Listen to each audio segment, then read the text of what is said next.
y nada cambia porque hay tres grandes problemas de los que yo querría hablaros. Y también vamos a tocar, aparte de los problemas, algo que me parece fundamental, y son las soluciones, porque los periodistas muchas veces nos dedicamos a despotricar sobre lo mal que va absolutamente todo, menos lo nuestro, que eso nos cuesta más hablar de ello, ¿no?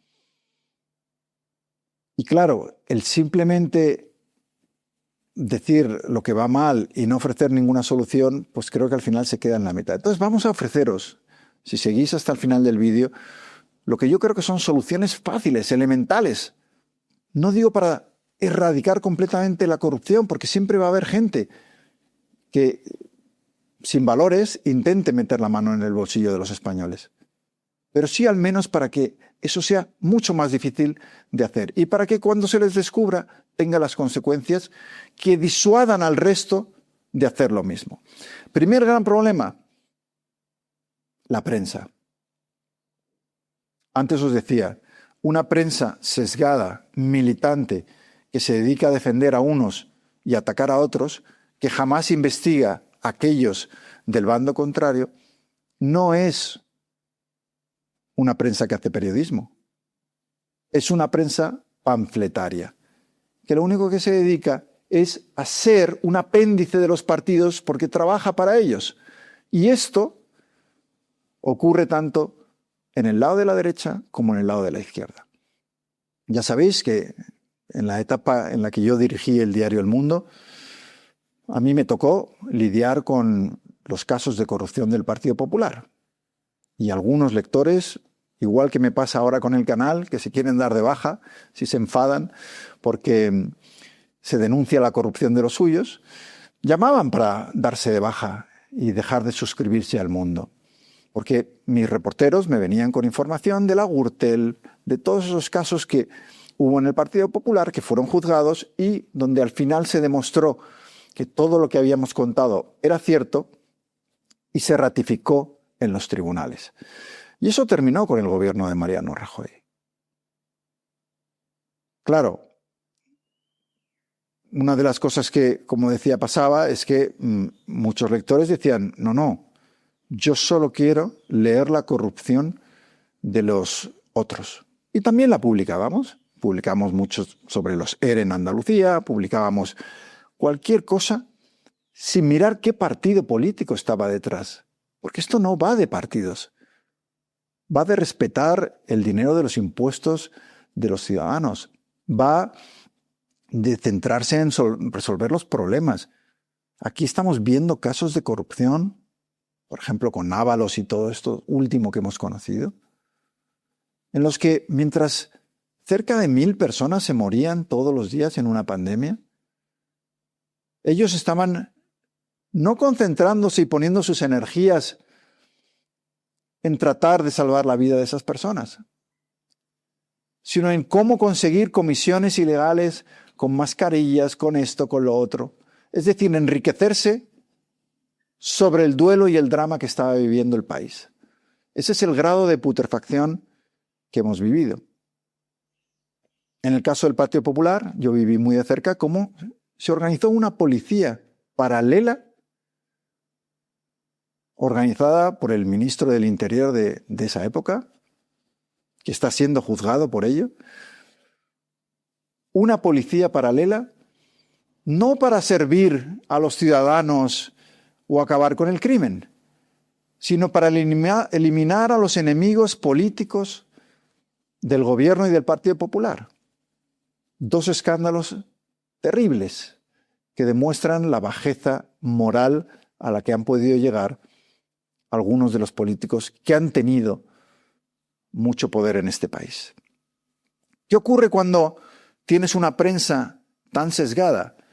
Para empezar, detrás de esta prensa sesgada hay un interés económico, porque la prensa institucional, la publicidad institucional de la que os he hablado a menudo, se rige por un sistema en el cual los ayuntamientos, las comunidades autónomas, el Estado, el gobierno central, reparten el dinero, que son decenas de millones, a los medios en función de cómo les traten. Si me tratas bien, te doy esta próxima campaña de tráfico. Si me tratas mal, se la doy a este otro que me está tratando mejor. Al final hay un negocio, no es una cuestión meramente ideológica, que defiendan solo a unos y ataquen solo a los otros. Hay un gran negocio detrás de ser sesgado. Y por eso muchos de ellos lo son. Claro, cuando tú tienes esta prensa que solo ataca, que solo investiga a una parte, pierde totalmente el peso y la credibilidad esa información. Porque la gente dice, bueno, si solo los periódicos o las radios o las televisiones de derechas atacan a la izquierda, es que evidentemente yo tengo razón y son los de izquierda los corruptos. Y al revés ocurre exactamente lo mismo. Por eso necesitamos mucha más transparencia en esa publicidad, ese dinero que se le da a los medios, para que haya un baremo para repartir ese dinero y no sea un tipo desde su despacho decidiendo a quién premia y a quién castiga en función de la información que se publica. Segundo problema, de la prensa no voy a hablar mucho más porque tenéis varios vídeos en el canal donde se cuenta, de hecho hay un vídeo que siempre recomiendo y que ha ido genial y sigue funcionando muy bien, en el que cuento cómo se puede comprar a un periodista en España. Echarle un ojo a los que no lo hayáis visto. Segundo gran problema, los jueces. En esto todos vuestros comentarios coinciden. Antes decía, jueces y un sistema judicial donde sobre todo en las instancias altas, Tribunal Constitucional, Tribunal Supremo, etc.,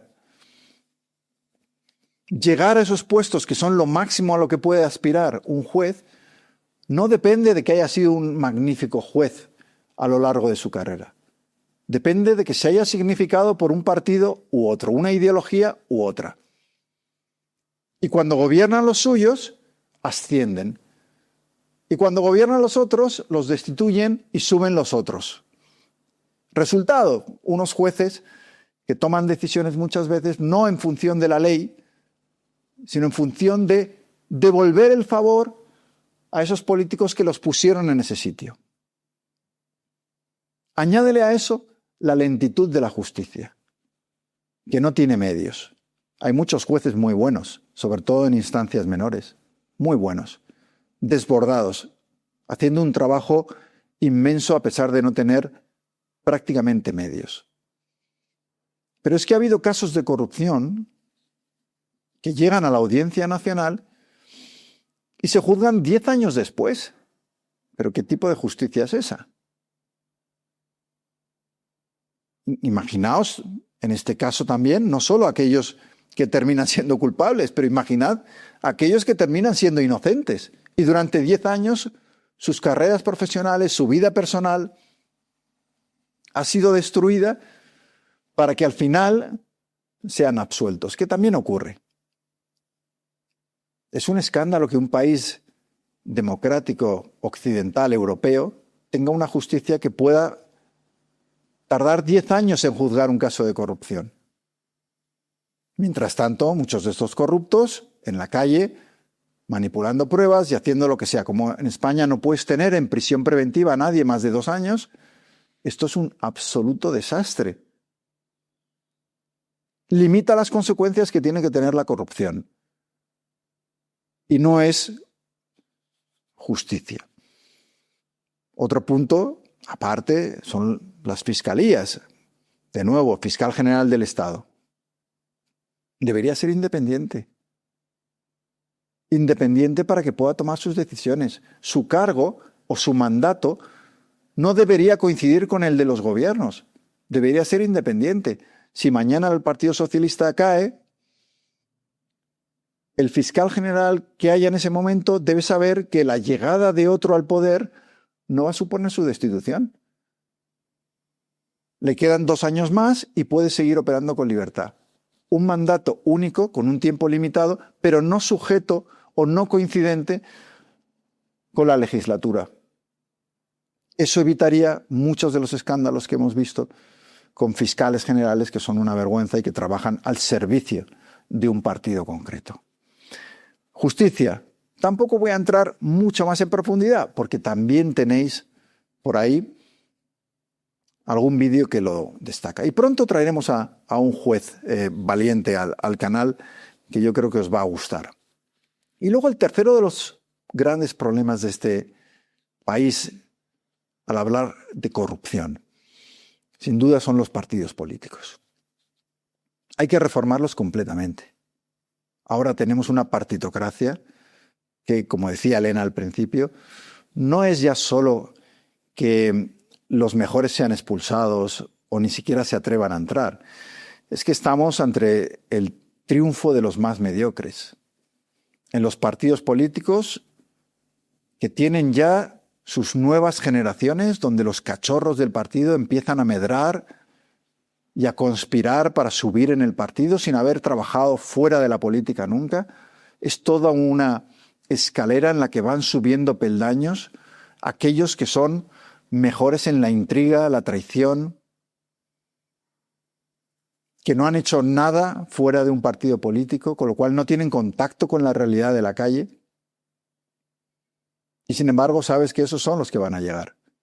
Y como hemos visto en nuestra democracia, incluso llegan a presidentes. Yo creo que estamos todos de acuerdo en que partidos políticos que no tienen democracia interna, que funcionan con listas cerradas, donde el líder decide los cargos y los reparte como si fuera una agencia de colocación, premiando a aquellos que son fieles y nunca le contestan, donde cualquiera que alce la voz para oponerse o disentir de lo que dice el partido va a ser expulsado y su carrera política va a terminar. Un sistema como este hace mucho más fácil la corrupción.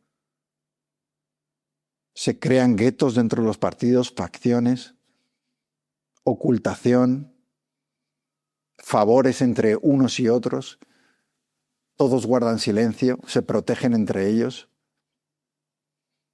Hay que reformar también, como digo, completamente los partidos, porque han demostrado ser inoperantes, aparte de corruptos. Medidas obvias, por ejemplo, que no se aplican en España. Un partido que haya sido condenado por corrupción, financiación ilegal, ponle lo que quieras, no podría tener que presentarse a las siguientes elecciones. Más allá del castigo judicial, un partido que hace trampas no debe disputar las siguientes elecciones. Pero esto ocurre en el deporte, por ejemplo. Si un atleta, un futbolista, un tenista es descubierto que se ha tomado, ha hecho doping para hacer trampas con respecto a sus colegas con los que compite, se les sanciona. Y los partidos políticos deberían pasar por lo mismo. Al banquillo una larga temporada, si te has corrompido.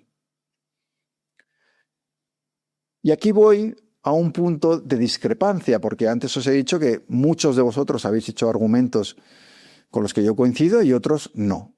Y eso es lo divertido de un debate como este. Porque Alex, hablando de los culpables en todo esto, y yo os he dicho prensa, jueces, partidos políticos, Alex, sin embargo, plantea, ¿existe alguna conexión entre la corrupción de estos gobiernos y la inmigración masiva que se ha producido?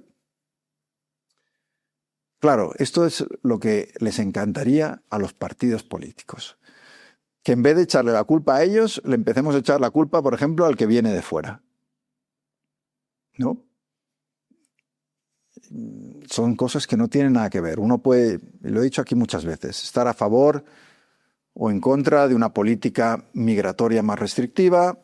Podemos entrar en un debate. Aquí trajimos a Gonzalo Fanjul, un gran experto en inmigración, estuvimos hablando de todos estos temas. Pero echarle la culpa de la corrupción a los migrantes, me parece que es ponérselo demasiado fácil a los partidos políticos. Y es una cosa que solemos hacer. No solo a los inmigrantes. Cuando vemos un escándalo de corrupción de nuestro partido o un partido con el que simpatizamos, enseguida ponemos la etiqueta de estos Laufer, estos prensa manipulada, que en algunos casos, no digo que no sea así, en algunos casos es así, pero en otros no. Entonces, es lo que hablábamos antes. Para los partidos políticos es perfecto que cada vez que hay un caso de corrupción le echemos la culpa a la prensa, le echemos la culpa a jueces que están manipulados, que también los hay, y ya el culmen es que le echemos la culpa a los migrantes, ¿no? A mí, sinceramente, Alex, me parece que esto no tiene ningún sentido y que la gente que pueda hacer estos vínculos lo que quiere es distraernos de la realidad. Y es el funcionamiento de esos partidos, esa prensa, por supuesto, políticos a los que hemos votado nosotros. Seamos responsables con nuestras decisiones. A los políticos que llegan al poder no los han elegido los noruegos, ni nos los han elegido en otro lugar. Los hemos elegido y llevado al poder nosotros. Así que hagámosles responsables. Si les hemos dado toda la confianza y nos han traicionado, por muy ideológicamente afines que sean, por muy ídolos que podamos ser de ellos, condenémoslos. Porque estos días hemos visto a muchos compañeros, por ejemplo, en la prensa, que a mí me ha producido vergüenza ajena porque me ha recordado a lo que yo viví cuando era director del Mundo y yo denunciaba la corrupción entonces del Partido Popular y muchos compañeros se dedicaban no a investigar los casos de corrupción que estaban teniendo lugar, sino a intentar investigar cómo desmontar lo que habíamos publicado nosotros. Luego, como os he dicho, los jueces demostraron que todo era verdad. Y hacían mucho más de abogados defensores de los políticos corruptos que de fiscalía, que en parte es lo que tiene que hacer la prensa, fiscalizar al poder. Y ahora nos encontramos con lo mismo. Gente que sale el auto de imputación del expresidente Zapatero y no quieren saber absolutamente nada, ni de los indicios, ni de los cobros, ni de las hijas de Zapatero. Al principio eran ingresos de 2 millones, de la trama ahora estamos ya en 4 millones, va a salir mucho más, como contaba Ketty Garat en el podcast que hicimos el otro día. Y sin embargo, algunos compañeros, como digo, inocente. Bueno, habrá que verlo, ¿no? Yo, como digo, ya solo con lo confesado por el propio Zapatero en la comisión que hubo en el Congreso, ya con eso a mí me parece que su comportamiento ha sido antiético e inmoral. Los jueces decidirán si también delictivo. Pero esto de que los periodistas, en vez de investigar esa corrupción, se dediquen a investigar, o a aquellos que están investigando, o a buscar cualquier excusa para desmontar la investigación, que también se puede hacer. Yo no digo que no, hay que investigar yo he sido un partidario siempre de investigar a los periodistas corruptos o a los jueces corruptos y denunciarlo. Pero habrá que empezar por investigar los indicios que hay. Y si no, no estás haciendo tu trabajo.